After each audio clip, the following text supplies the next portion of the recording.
நீ கட்ட எடுத்து நான் குப்பை வர விட்டுறேன். தண்ணி பண்ணி வந்தேன்.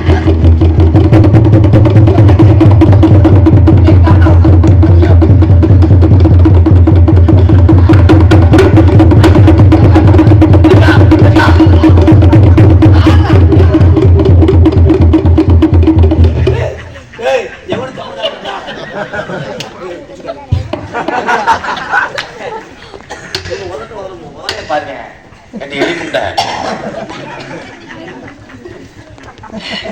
என்ன நீ ஓட்ட பொட்டி மாதிரியே படுத்துக்கிற. ஜெயா ஜெயா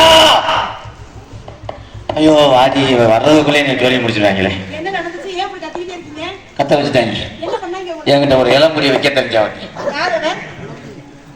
இருக்கும்போது உங்க கற்புக்கு ஆபத்து வந்துருமா?